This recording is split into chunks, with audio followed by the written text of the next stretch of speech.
Maslow's hierarchy of need, बहुत important theory है, motivation से रिलेटेड है। 1943 में अब्राहम मैस्लो, उन्होंने एक पेपर पब्लिश किया, पेपर का टाइटल था थियरी ऑफ ह्यूमन मोटिवेशन। सो वहां पे उन्होंने 5 तरीके की नीड्स की बात की कि एक नीड फुलफिल होगी तब हम दूसरी पे शिफ्ट होंगे। तो ऐसे हायरार्की में है, ये हायरार्की ऊपर से नीचे, नीचे से ऊपर पूछी जा सकती है। तो सबसे पहला रहेगा फिजियोलॉजिकल नीड्स, दूसरे पे रहेंगी सेफ्टी नीड्स, तीसरे पे रहेंगी love and belongingness needs, fourth पे एस्टीम नीड्स और फिफ्थ पे रहेंगी सेल्फ एक्चुअलाइजेशन नीड्स। ओके, कई बार इन्हीं 5 नीड्स को ही हम 3 टाइप्स में डिवाइड कर देते हैं। पहली जो 2 नीड्स हैं उनको हम बेसिक नीड बोल देते हैं, फिजियोलॉजिकल और सेफ्टी को।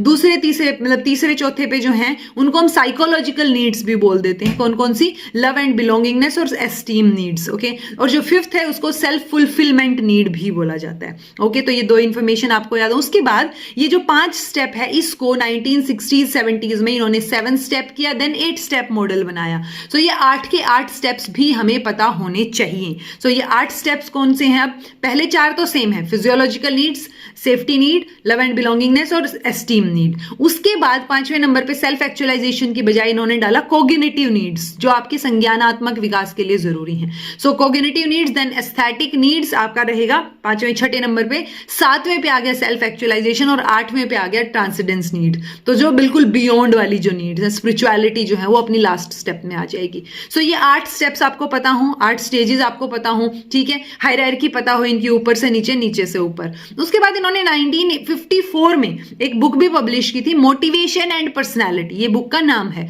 वहां पे इन्होंने इन्हीं चीजों को 2 अलग जो है ग्रुप्स में डिवाइड किया, बी नीड्स यानी बीइंग नीड्स और डी नीड्स यानी डेफिशिएंसी नीड्स। तो जो पहले 4 हैं, पहले जो 4 स्टेजेस हैं, पहले जो 4 स्टेप्स हैं, वो किसके अंदर आ जाएंगे? वो आएंगे आपके डेफिशिएंसी नीड्स में, यानी उनको हम डी नीड्स के अंदर इंक्लूड करते हैं। जो बचे हुए 4 हैं उनको हम ग्रोथ नीड्स भी बोल देते हैं, being needs BEING being needs भी बोल देते हैं, और बी से बी नीड भी इनको बोल देते हैं। तो ओवरऑल ये नीड की जो थियरी है ये आपको अच्छे से पता हो, इसके पांचों भी स्टेप्स पता हो जो पहले थे, उसके बाद 8 बना दिए गए। सो वो 8 के 8 स्टेजेस भी आपको पता हो, और उन स्टेजेस में से किसको बी किसको डी वो नीड बोलेंगे वो पता हो, कौन सा जो है वो बेसिक नीड में आएगा, कौन सा जो है वो साइकोलॉजिकल नीड में आएगा वो पता हो, बुक का नाम पता हो और टाइटल पता हो पेपर का जो उन्होंने 1943 में पब्लिश किया था। सो ये सारी चीजें अपने नोट्स में ऐड कर लीजिए।